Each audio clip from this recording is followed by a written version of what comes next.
Good morning, everybody. Welcome to the first ever, well, not the first ever, I'm sure others have done it before, but our first ever symposium on comic arts. My name is Ramon Gill.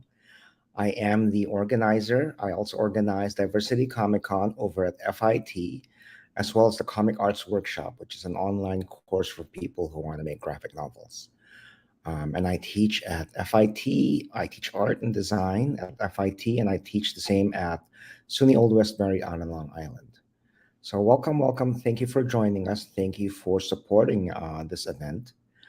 And the way this will go is that I think the first four presentations are pre-recorded with presenters joining us afterwards for a Q&A. So that would be Regine, Gina, Tom, and Anthony. We will play a pre-recorded presentation and then a live Q&A afterwards. And then the last two will be Nick and Oriana, and they will be doing the presentations live. In order for you guys to submit questions, you should be watching this on YouTube, and there's a live chat to the right of the video, and that's how you will submit questions. And if you guys want to send comments in now, we are watching. If you want, guys, thank you, Cosmic Synapse. So, let's start the first presentation. The first presentation is going to be by. Oh, in between presentations, we're going to go offline because it's gonna be a different link to a different YouTube link, which I'm sure you all have gotten in your emails. Um, so after each presentation, we'll take like a 10-15 minute break and then come back on YouTube. Okay, so let's start the first presentation. Let me get that started, and then Regine will join us when it's done. Let's see, share video file, and let me find it. So this is Regine Sawyer, who is the founder of Women Comics International Collective, and she will be talking about unionization. She'll start with a short introduction of herself, and then she will talk about unionization. And like I said, we will have a Q&A afterwards. Okay, so here we go. Enjoy. Okay, hi, hello, how are you? My name is Regine Sawyer, and I am the coordinator and founder of the Women in Comics Collective International. I'm also a longtime comic book writer and publisher. My company is Lock It Down Productions, and I've been publishing comics for about, oh gosh, I think it's about 16 years this year. Time goes by so quickly. I also do freelance work for Marvel Comics, DC Comics, Away Blue World, Z2 Comics, and I've written articles about race, gender in comics for Time Magazine, Graphic Policy, and Comic Book Resources. So today I'm here with you because we're going to talk about the question of unionization.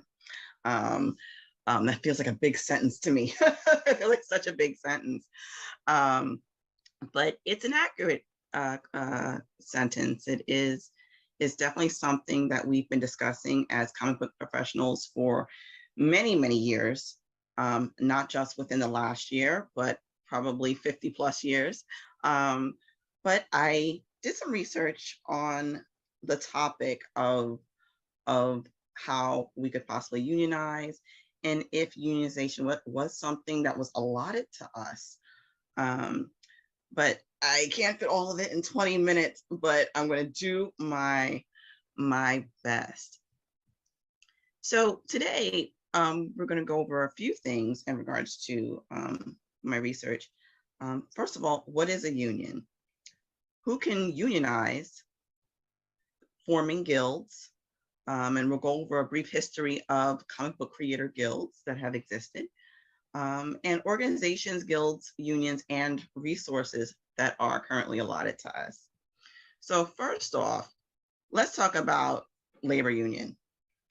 What is it contextually? A labor union is an organization of wage earners or salaried employees for mutual aid and protection and for dealing collectively with employers, also known as a trade union. Now, who can unionize? I think that's the biggest question that we actually should be asking. Who can unionize? So according to the National Labor Relations Act of 1935. The short answer is almost anyone, any worker can form or join a union at its most basic level, a group of workers who take collective action to win material changes in their workplace. You don't need to work in a specialized industry, make a certain amount of money, or be a certain kind of worker. That sounds great, right? Right? But however, under that same act, this excludes most independent contractors and freelance workers. Example, us, comic book artists and writers. And currently, it's actually illegal for us to unionize in the United States. There was an act called the PRO Act, the Protecting the Right to Organize Act. It was passed in Congress last year in March, but it did not pass the Senate, surprise, surprise.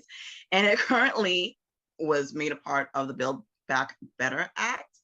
They sort of had found a back door to try to smush it in. However, that hasn't passed the Senate as well. And on top of that, though, there are some states that do have some bills that have passed through their state assemblies, and they are allowing folks to unionize that are independent contractors. This has happened in California. Specifically, those independent contractors were Uber drivers, Lyft drivers, anyone that has like a ride share.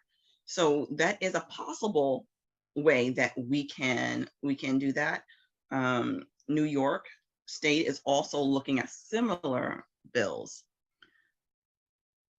So what can we do? Since we currently cannot unionize as independent contractors, and i.e. freelancers, or also known as freelancers, we can form guilds, okay? So a guild is an association of craftsmen or merchants formed for mutual aid and protection for the furtherance of their professional interests. So at some point, our industry was working on, or actually they did create a guild. A guild was created in 1978 by Neil Adams, Chris Claremont, and a host of other comic book creators.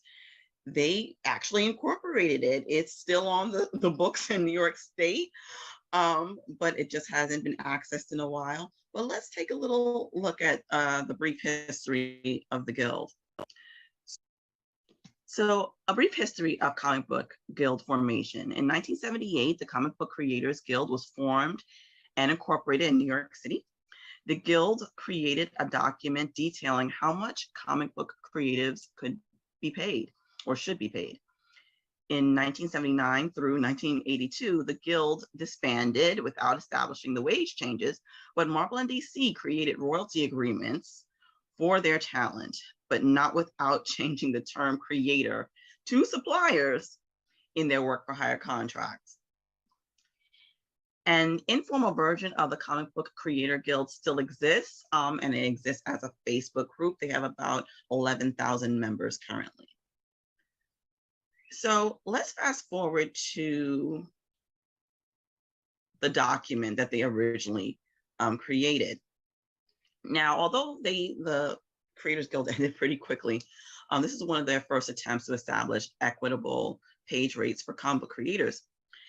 And as you can see,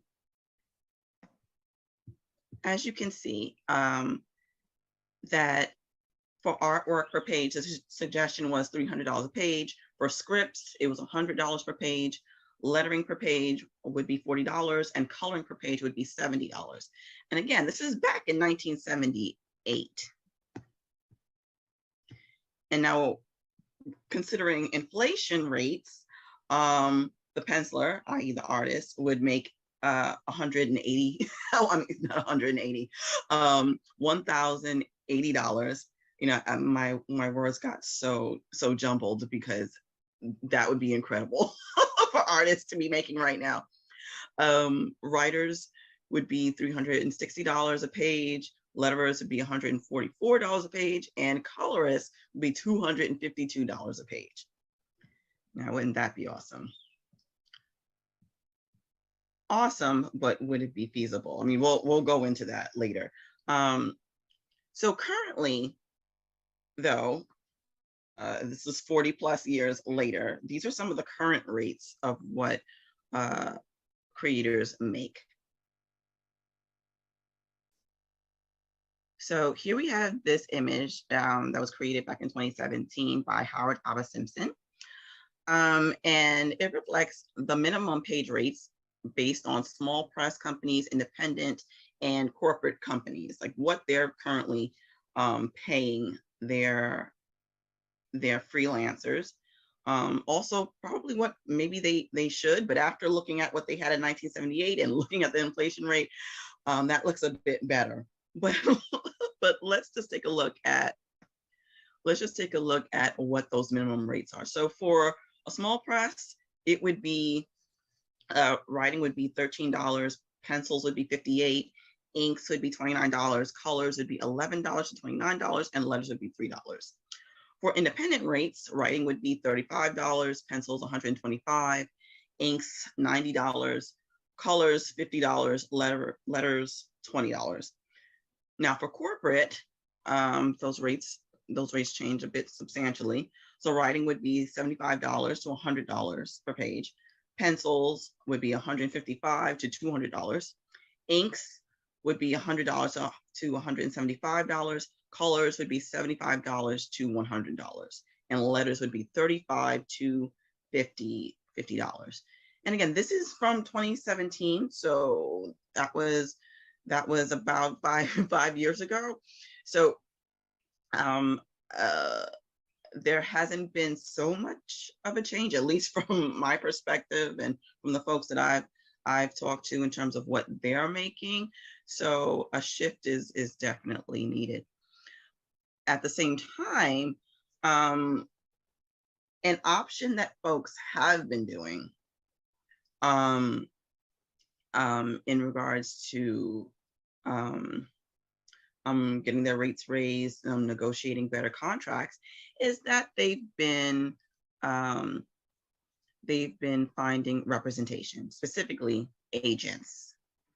So since we currently don't have a union or guild, this has been the substitute.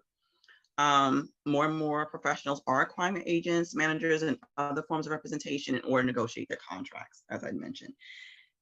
However, all the agencies have submission policies and waiting periods, and they have their guidelines on their website, as well as other information in terms of what types of writers are they looking for, what types of illustrators are they looking for, the subject matter that you specialize in. They look at those things along with your actual work, and it is an arduous process. It definitely is not the easiest thing to do, depending upon who you are. Are you a brand new person? Have you been in the industry for a while? Do you have a set reputation?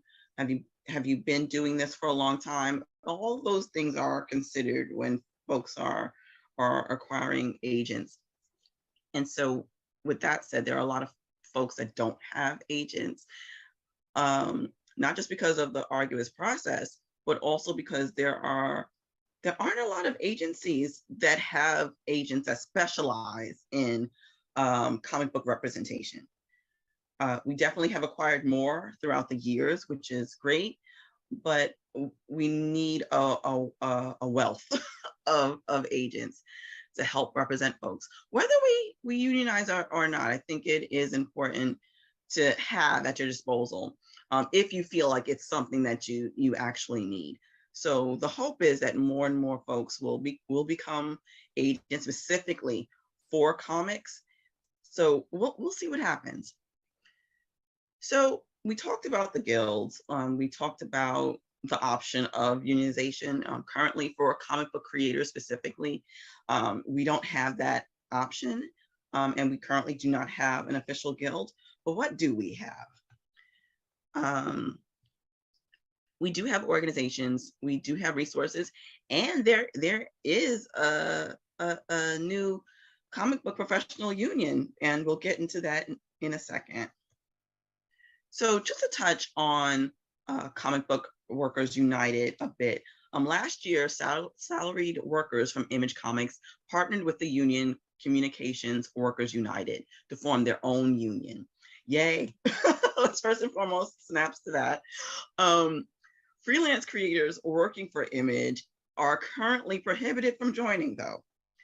Nevertheless, CBWU and our first group of comic book professionals to successfully form a union. So this is a great thing. This is a great thing. This is a wonderful thing, especially for the folks that are working at the Image offices, to have this at their disposal. It's it's something else in your arsenal to help protect yourself as a comic book professional. Is something that most of us don't have, no matter what capacity you work in comics. So this is definitely a triumph. At the same time, comic book creators, writers, and artists are still not protected. So I'm definitely hopeful that this will expand into something more. So our next organization is the Freelancers Union. The Freelancers Union was established in 1995. However, they cannot negotiate contracts or do any type of collective bargaining, but membership is free, as well as donation-based, and they have affordable healthcare packages for members. They also have a ton of resources in terms of like getting grants, getting lawyers and accountants. So it is a really good resource to be a part of. So here are some agencies that represent comic book creators. We have Aisha Pende Literary, we have the Bent Agency, and Jana. Those are some examples of that. We also have some organizations that help support folks working in the comic book industry. We have the Comic Book Artists Guild. They have a Facebook group. We have Comics Pro, and that's an organization for retailers. We have the Black Comics Collective. We have Wink International, of course. We have the Society of Illustrators, the Creator Resource, Comic Book Freelancing Tools and Resources, and they have amazing links and articles about working in the comic book industry. They're really supportive. And of course, the Hero Initiative. And the Hero Initiative helps creators in need of healthcare. So lastly, or one of the last things is I have a lot of links to organizations and agencies. And this will be available along with the rest of my presentation for folks attending today's event. But as I said, there are a lot of organizations out here that are here to help comic book creators, professionals just across the board. We need as much as we can, especially since as we established, we can't unionize. However, we can form a guild. And it would be great if we had an official, several official organizations that worked in that capacity. And then at some point, depending on what happens with Congress, that some type of bill is finally passed. I think it's important that we keep an eye out for what's happening with the rideshare folks, because what's happening with them directly affects us. So if a bill can pass in their favor, something can pass definitely for us. If something separate is needed, or we might fall in the same category as the rideshare drivers. But for the links, so we have, if folks want to check out the Comic Book Workers United website, we also have several artist guilds mentioned. We have some of the agencies as well. We also have the Writers Guild of America, and that union is very interesting. some writers can get in. I mean, there are writers that have gotten in years ago. A lot of them were grandfathered in, specifically writers that write comic books. So there, I guess there is some type of leeway, but definitely check that out for sure, for sure. And as I said, these links will be made available to all of you.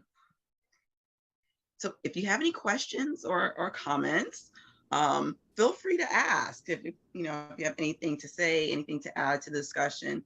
As I said, this is a 15-20 minute presentation, but there's just so much information out there about this topic. I got to read some great stuff from folks who have been looking into this for years upon years. So it's definitely an ongoing conversation, and I look forward to continuously having it.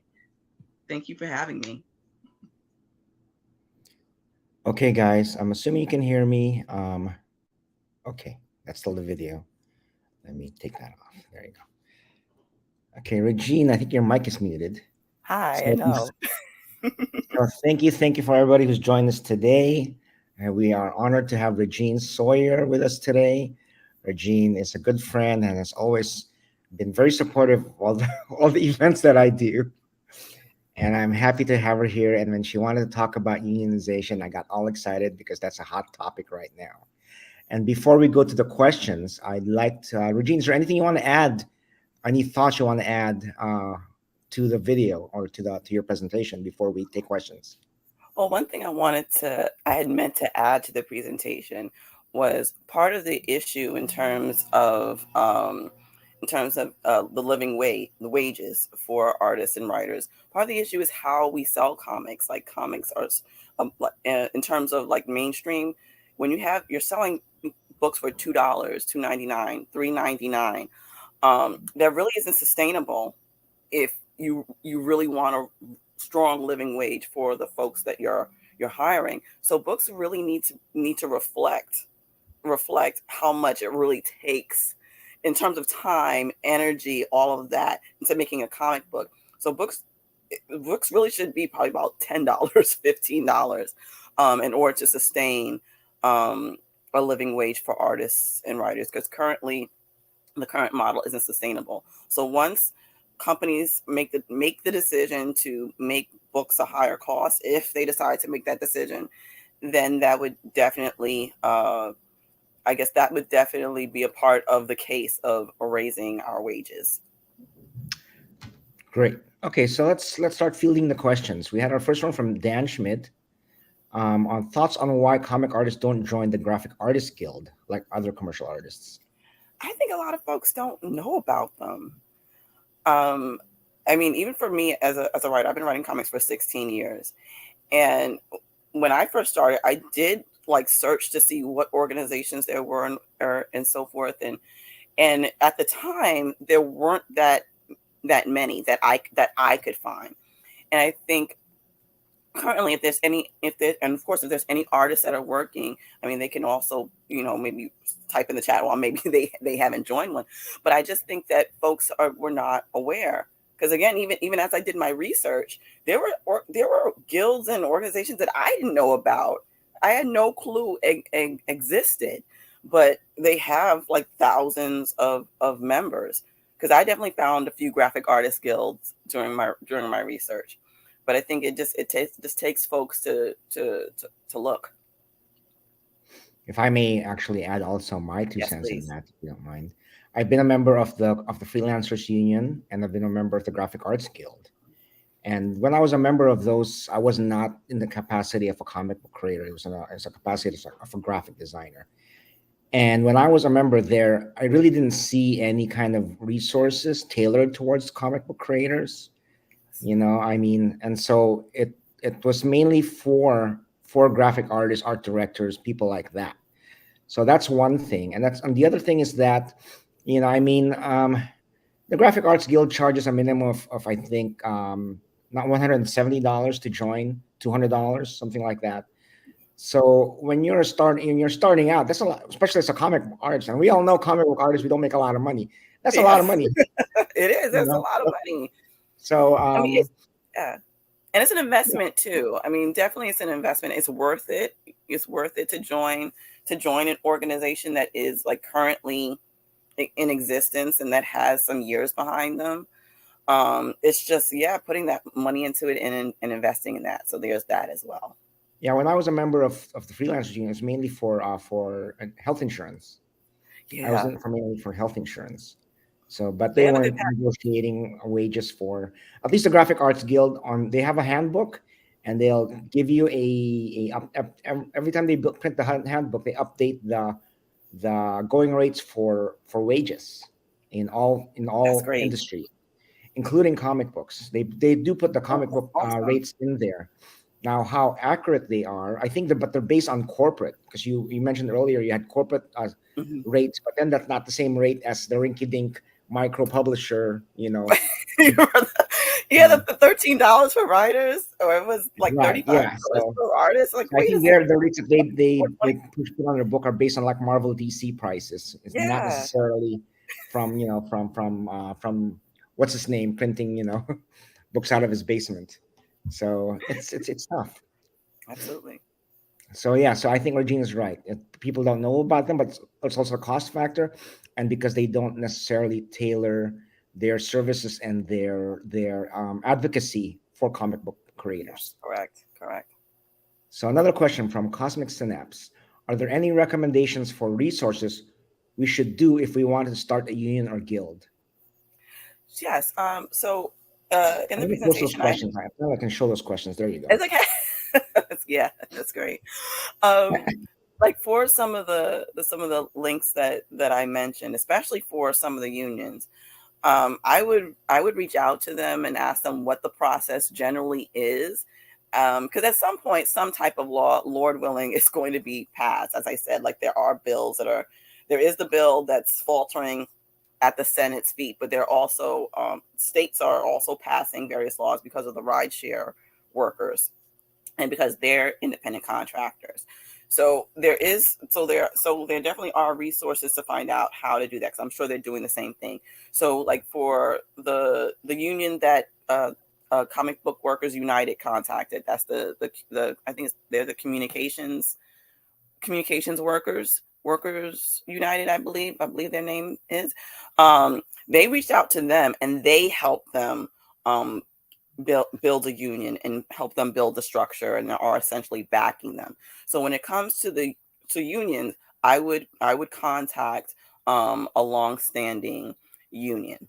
That's what I would contact to find out what the guidelines are and what the laws are in general, in terms of forming a union. Um, for guilds, technically, well, actually, Women in Comics is a guild. Wink is a guild, and it kind of just started because we we came together and kind of talked about just doing more events and stuff together. And as we were doing like panel discussions and workshops and whatnot, as folks were asking us to do them, we realized like, oh well, we really probably should have some type of real structure. So for folks who are like meaning to create a guild, I think one, you start gathering folks that are like-minded. You talk about what your needs are, what are the needs of the community at large as well. Is there a particular sector that you're interested in? Is there a particular community within comics that you want to concentrate on, or is it just that you want to just do a general guild where we want to concentrate on getting people work? We want to concentrate on see how we can get wages negotiated. Can we maybe bring in some agents to talk to some of our folks and talk about how things are negotiated? So you just start gathering your resources and create a website and start to have like links. Like if you go to the Wink site, you'll see this kind of stuff that we have, where we have links that are available for our members for grants, for jobs. You start to gather those types of resources, and that really is like I guess that's the base in creating a guild. I'd also like to, to add something else to that too. Please do, I please think I do. think a great model that we can emulate would be the Screenwriters Guild. A few That years too. ago, the Screenwriters Guild had a strike, and a lot of TV shows, in fact, a lot of TV shows, a lot of movies. But I think it only works when the members are in solidarity. Because if you always have people who are willing to work for less money than the other person, or people who are willing to work Yes. when the rest of us are striking, then it's not going to work, right? Yes, But but Screen also Actors Guild, Screenwriters Guild is a union. I don't know oh, why is they it a they have union? guild at the end, but they are a union, so they can lawfully do that.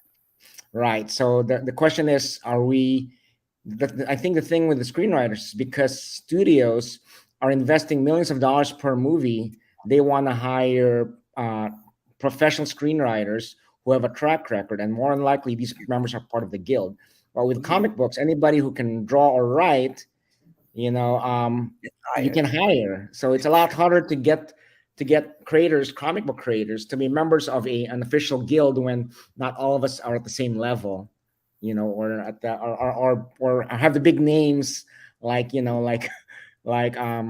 of the guys working for Marvel or DC. So it makes Well, it that's harder why for I us. had mentioned about making sure you're gathering like-minded people, like people who have the same desire that you do in the industry. And you may have to say, like, okay, this guild is geared towards artists or guild towards writers, or if the concentration is on marginalized folks, like, okay, this guild is directed towards black and brown folks, or so forth.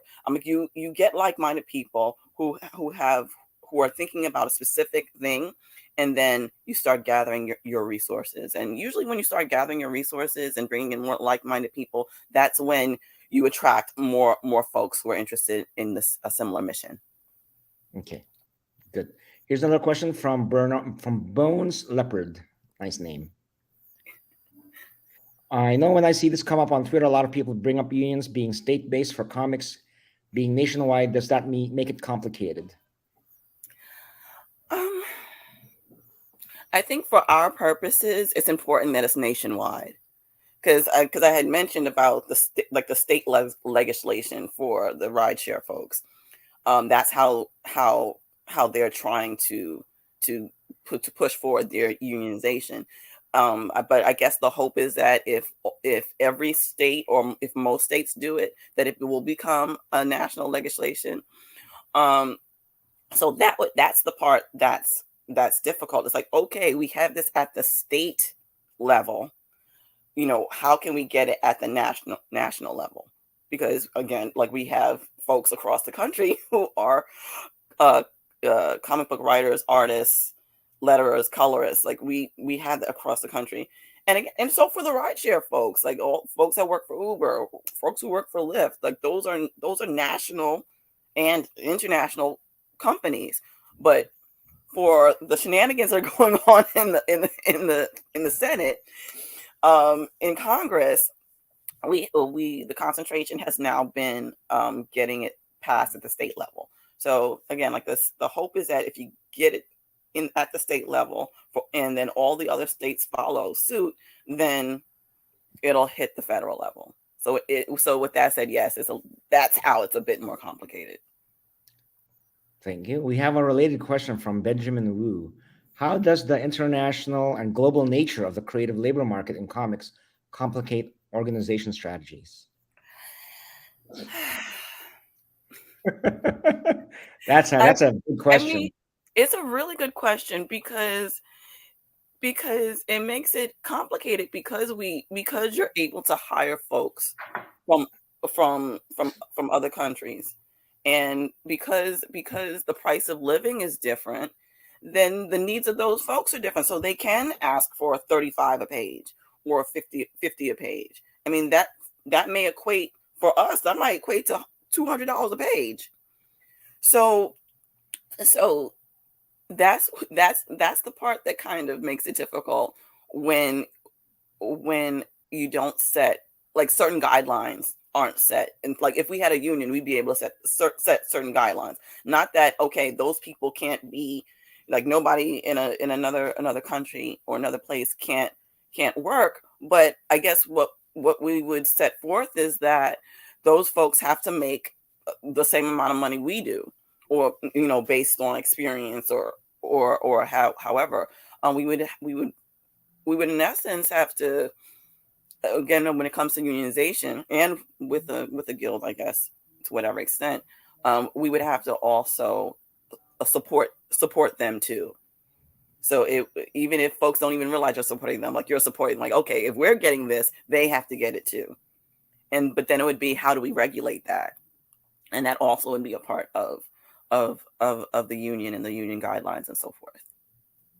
That's a very complicated, Yeah. quite sure how to if we can figure that out. We have a next question from Graham. So, if I'm self-publishing, is it important that I charge a rate that really reflects the work I put in terms of holding the line on the fair value for work? Well, and Graham, if you could put this in the chat, this would be great. I mean, my question to that is, when you say that you're self-publishing, when you're charging who? Are you charging someone else, or is someone paying you to, or giving you money towards your self-publishing? I mean, I would say that if you are doing a creator-owned work and a company is offering you money for the piece, like they're saying, like, okay, you're the writer or the artist on this piece, you're both, what is your page rate? You charge a page rate as a creator. Okay, great. You charge a page rate that, yes, is reflective of your work, but at the same time, with the companies, they have their own set guidelines in terms of terms of negotiations with rate. Sometimes it's not the fairest thing in the world. It's not the fairest thing in the world. Some will not negotiate at all, but it is important that you set a precedent that this is my rate. And I think it should reflect the work that you put in. So if you're writing, you're penciling, you're inking, let's say, and if you're doing those three things, you need to charge a rate in totality. So if your rate for writing is $40, and your penciling rate is 100, and your inking rate is 45, then you should combine all three, and that is your rate per page, if that's what you're doing. But of course, companies have their own caps, and so you negotiate where you see fit. Okay, I hope that answers your question, Graham. And next we have another question from Cosmic Synapse. Also, thoughts on orgs like Lightbox, which are trying to consolidate information on different working rates for various jobs, included and not limited to the comics industry. Have you had a chance to check out Lightbox, Regine? I am a little bit familiar with Lightbox. Are you more familiar? I just pulled up their website, and this is what what it says.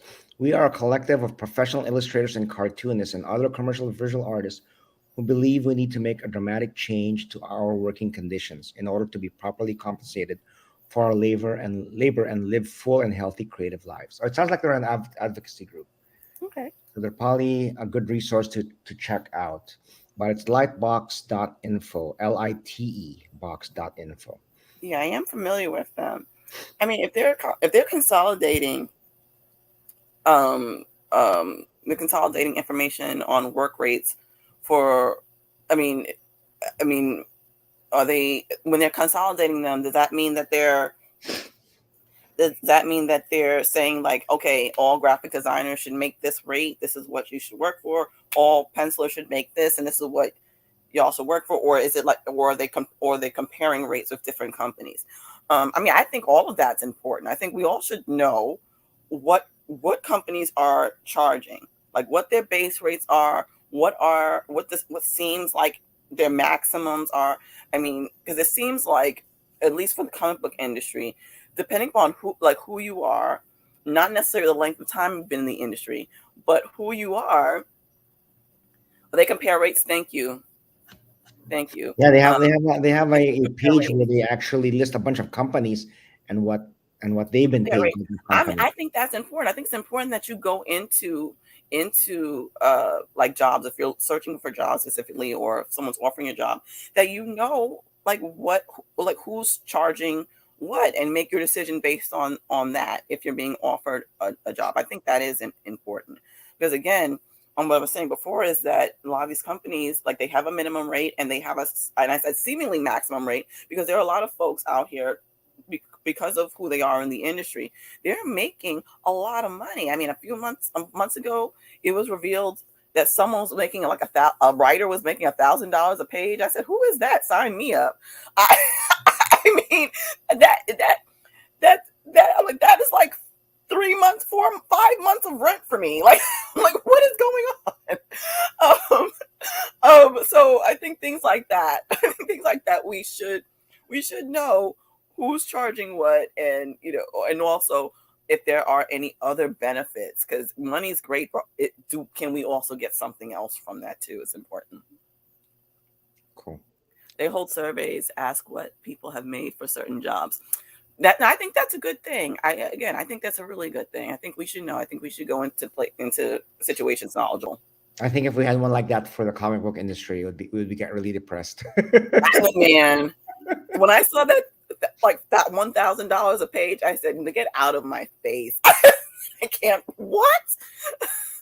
Yeah, a couple of years ago, The Beat published they have a survey where they asked comic book people what they got paid by different comic book companies, and it was really sad, and how long it took them to get paid as well. So, And someone just hey, I sent have a me. question for you, Regine. How did you? Sure. What's the story as far as you founding the Women in Comics International Collective? What's the Well, I story was behind it? asked. No, sure. Yeah, I was asked to host a panel at a local comic book convention. I was asked to host a Women in Comics panel, and some of the panelists and I talked afterwards, because most of them were all of them were women of color, and it left seeing them on panel left an impact on the audience. They were like, where do all these women of color come from who work in the industry? Like, we don't know them. Like, how did we not know? Because we had a couple of panelists that had been writing or drawing for years.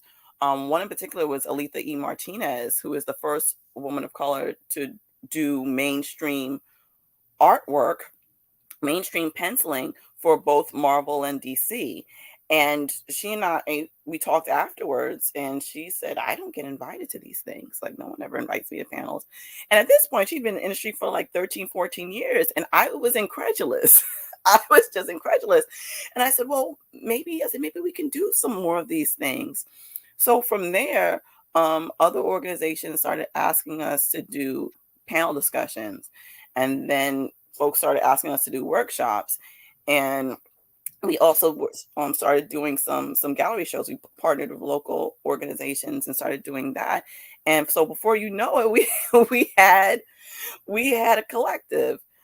So it was very an organic process. That's why I said before, like, the way we started, it just sort of happened because there was a need. And as more folks saw us, like in the media, people from across the country and gradually like the world would reach out to me and say, hey, how do I become a part of this? How can I help? How can I support? And so before you knew it, we had like 150 plus members worldwide. And then like during the pandemic, and I stopped working at my 9 to 5, as it were, as a lot of us did. And I just said, well, you know what? I'm just going head first into comics. Because it was always my part-time, full-time, and now it's my full time. And I said, well, Women in Comics might as well not be my full time. And we became we got nonprofit designation last year. We redid our entire website. We started putting up just virtual panels, workshops on the website. We have so much content up there. We created a new a membership program, and it's offered to folks across the world. We have free memberships, we have low cost memberships, the whole 9 yards. And now we have a magazine. We have a magazine now that helps showcase folks across the world, and we get funding for that, and it's a blessing to do, and we're able to pay. Everybody gets paid. That's the best part. That's the best part. It's like, if you're gonna, be about it, be about it. It's like, okay, let's start getting folks out there. Let's get their work shown. And so we have a quarterly magazine that comes out every either solstice or equinox. So we have one coming out next month for the spring equinox, and that's our Wink magazine. And Regine, can you put the link on the chat so people can check it out? Okay, I think I'm gonna have to put it in the private chat, and we may have to You repost can put it in the. Can't you don't you have access to the comments, the regular comments? I do, but I can't type in it.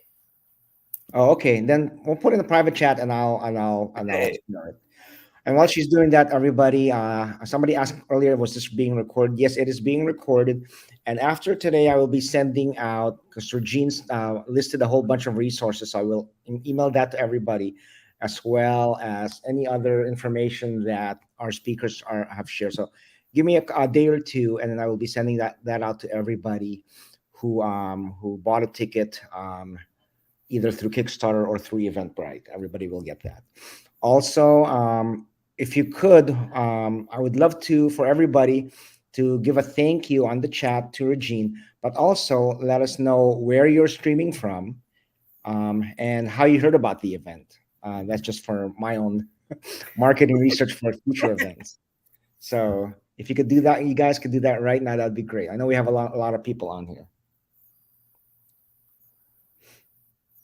Thank you, everyone. Yeah, because we can't hear your applause. So thank you to Regine would be great. Awesome. Regine, thank you so much. I hope the presentation, you got something out of making the presentation as well as giving it. I did. I mean, I learned a lot. I mean, just like a lot of folks in the chat, some said they were shocked about a few things. I was shocked too. Still am. It's tough. It's I think it's the nature, because compared to other industries, the dollar amounts are not as high, and then the barrier to entry is much lower than other industries. So it makes it very hard for us to have some kind of a guild or union. And the fact that we have creators from all over the world, so it's hard to regulate, it's hard to organize, but we can keep trying to figure it out. Yeah, I think we can do it. It's definitely I think it's gonna take some time, but again, we can form guilds. That is, we have that resource. They tried to do it back in the 70s. We can take up that mantle and do the same thing. Yeah, Bones is a member. There you go. Okay. Well, thank you very much. It's 10:47. I want to give everybody about 10 minutes before the next presentation.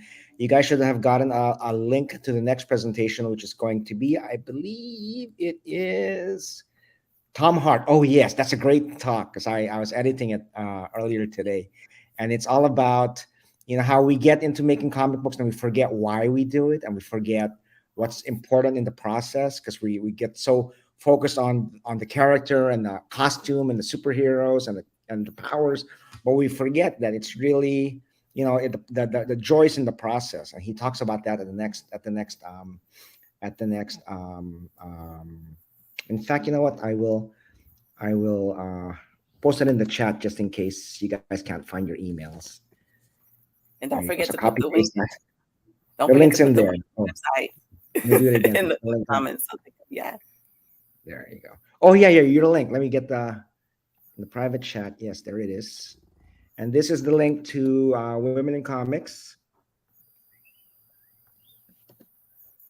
And don't forget, we do have a creator networking at the end of the day. Okay, and all that should have been in the email that you guys got, the link. And hopefully Regine can make it too, and she can network and talk to you folks. Okay, thank you, everybody. Regine, thank you so much, and we will get together soon. And and of course, I'm sure I will tap you again for future events. I'm here anytime you need it. Again, thank you very much. Thank you. Take care. Thank you. Okay, I'm going to end the broadcast. If you guys want, I'm not sure that the all the information in the chat gets saved when in the recording. So maybe just do a copy paste really quickly of all the information in the chat. I'll give you about 5 seconds. 1 alligator, 2 alligator, 3 alligator, 4 alligator, 5 alligator. Okay, so I will see you guys in about 10 minutes with Tom Hart. Okay, thanks everybody for coming.